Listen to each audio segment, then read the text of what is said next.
ನಮಸ್ಕಾರ, ನಾನು ದಯಾನಂದ್, ನಮ್ಮ ಬೆಂಗಳೂರಿನ ನಿಮ್ಮ ಪೊಲೀಸ್ ಕಮಿಷನರ್.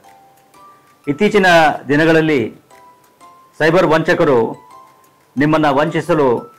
ನಿಮ್ಮ ಖಾಸಗಿ ಮಾಹಿತಿಯನ್ನು ಬೇರೆ ಬೇರೆ ಮೂಲಗಳಿಂದ ಪಡೆದುಕೊಂಡು ನಿಮ್ಮನ್ನು VoIP ಕರೆಗಳ ಮೂಲಕ ಸಂಪರ್ಕಿಸಿ ತಾವು ಕೊರಿಯರ್ ಕಂಪನಿಗಳು ಅಥವಾ CBI, ED ಅಥವಾ ಮುಂಬೈ ಪೊಲೀಸ್, ಡೆಲ್ಲಿ ಪೊಲೀಸ್ ಅಂತ ಹೇಳಿ, ನಾರ್ಕೋಟಿಕ್ ಡಿಪಾರ್ಟ್ಮೆಂಟು ಅಂತ ಹೇಳಿ ನಿಮ್ಮನ್ನು ನಂಬಿಸಿ ನಿಮ್ಮ ಒಂದು ಯಾರ ಸಂಪರ್ಕವೂ ನೀವು ಬಾರದೆ ಡಿಜಿಟಲ್ ಅರೆಸ್ಟ್ ಮಾಡಿದ್ದೇವೆ ಅಂತ ಒಂದು ಬೆದರಿಕೆಯನ್ನು ಹಾಕಿ, ನಂತರ ನೀವು ಮನಿ ಲಾಂಡ್ರಿಂಗ್ನಲ್ಲಿ ಅಥವಾ ಡ್ರಗ್ ಸಪ್ಲೈನಲ್ಲಿ ಅಥವಾ ಇತರ ಕಾನೂನು ಬಾಹಿರ ಚಟುವಟಿಕೆಗಳಲ್ಲಿ ಭಾಗಿಯಾಗಿದ್ದೀರಿ ಅಂತ ಹೇಳಿ ನಿಮ್ಮನ್ನು ಹೆದರಿಸಿ ನಿಮ್ಮಿಂದ ಬೇರೆ ಬೇರೆ ಬ್ಯಾಂಕ್ ಖಾತೆಗಳಿಗೆ ಹಣವನ್ನು ವರ್ಗಾವಣೆ ಮಾಡಿಕೊಂಡು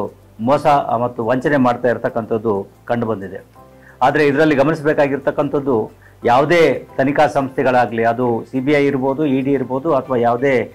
ರಾಜ್ಯ ಪೊಲೀಸ್ ಇರ್ಬೋದು, ಮುಂಬೈ ಪೊಲೀಸ್ ಅಥವಾ ಡೆಲ್ಲಿ ಪೊಲೀಸ್ ಅಥವಾ ಬೆಂಗಳೂರು ಪೊಲೀಸ್, ಯಾರೂ ಕೂಡ ಈ ರೀತಿ ಡಿಜಿಟಲ್ ಅರೆಸ್ಟ್ ಮಾಡಲಿಕ್ಕೆ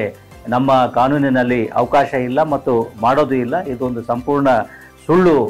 ಮಾಹಿತಿಯಾಗಿರ್ತದೆ ಮತ್ತು ಇದನ್ನು ಕೇವಲ ನಿಮ್ಮನ್ನು ಹೆದರಿಸಿ ನಿಮ್ಮಿಂದ ಹಣವನ್ನು ಕಿತ್ತುಕೊಳ್ಳಲಿಕ್ಕೆ ಈ ರೀತಿ ಸೈಬರ್ ವಂಚಕರು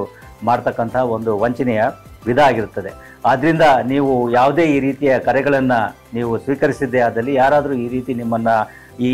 ಕಾನೂನು ಬಾಹಿರ ಚಟುವಟಿಕೆಗಳಲ್ಲಿ ನೀವು ತೊಡಗಿದ್ದೀರಿ ಅಂತೇಳಿ ಹೆದರಿಸಿ ನಿಮ್ಮನ್ನು ಡಿಜಿಟಲ್ ಅರೆಸ್ಟ್ ಮಾಡ್ತಕ್ಕಂಥ ಒಂದು ಸನ್ನಿವೇಶ ಉದ್ಭವ ಆಗದಲ್ಲಿ ತಕ್ಷಣವೇ ಆ ಕರೆಯನ್ನು ಕಟ್ ಮಾಡಿ ನೇರವಾಗಿ 1930ಗೆ